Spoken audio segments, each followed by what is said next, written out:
Last week, there was a historic debate between a past and current president, Donald Trump, and Joe Biden. So let's dive right in. What are some of your takeaways? So yeah, I mean, you mentioned that it was a historic debate, and I think that Joe Biden has one of the things that he's done well is he has broken records and made history, but none of it is something that he probably should be proud of. I mean, he's set records at our southern border, creating a disaster that we've seen. And yeah, Thursday night was historic. It was probably one of the worst debate performances that we've seen, especially from a sitting president, perhaps ever. What I think was clear is that Joe Biden is just not prepared to run this country and be our commander in chief. And I think what's scary is that many of the things that we're seeing, many of the issues that are plaguing this country, the things that when I go out into my district here on Long Island and talk to neighbors, the things that they're talking about most around the kitchen table, Joe Biden is just not addressing. And it was somewhat eerie in that when you watch that debate, I mean, you could legitimately watch that debate on mute, and Joe Biden still lost it. And many of the things that were negotiated in order to put that debate forward, the time of day, the fact that there was nobody in the audience, obviously the network that was running it, the fact that there was a split screen. I mean, I think that split screen caused Joe Biden more harm than some of the answers that he left us with did. So I just think all in all, the debate was a disaster.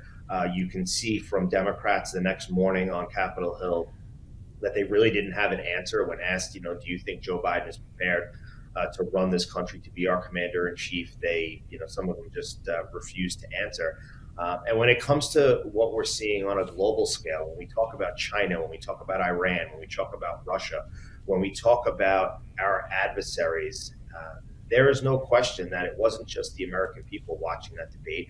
Our adversaries were as well. And when we talk about, the time when, at a time when Reagan, when he always talked about, we achieve peace through strength. We are not achieving peace through strength because Joe Biden is not showing that strength. I want to get to the international response in a moment, but first, both Republicans and Democrats alike that I've talked to said the debate was disastrous for President Biden, said it was, in some words, devastating. What have been your conversations with other lawmakers, Republicans and Democrats included, if you've spoken with them since Thursday? So, listen, the Democrats, I think, they go unnamed, but yeah, they are concerned. I mean, listen, in places like New York, where the Democrats are putting so many resources into trying to take back these seats, it's just not going to happen. I mean, the New Yorkers that are now running as incumbents in these tough Biden districts have created, they've made it clear to the people that put them in the seat that they're willing to work across the aisle, that they're willing to work hard, that they're willing to put the communities that sent them there first before everyone else. And that is, we can tell that our opponents are concerned. I mean, my opponent, for example, she's she's very quick on the tweets when it's something about Donald Trump or something about the Republican Party, but she's been eerily silent since Thursday evening, not mentioning a word about the debate, not saying that President Biden did a good job, not saying that it was a disaster. She's saying nothing, and I think the lack of anything from our opposition speaks volumes, because they know that debate was a complete disaster. They know that the Democratic base is not enthusiastic. They will not come out to vote to support Joe Biden. And in districts like mine, where Joe Biden won by 16 and a half points in 2020, this is the most Biden district that is held by any Republican in the United States of America. Joe Biden won it by 16 and a half points. Prior to the debate, we had a poll that was done by a national pollster, John McLaughlin, who actually polls for the president. He polls for Prime Minister Netanyahu. He polls for me and many other members of Congress.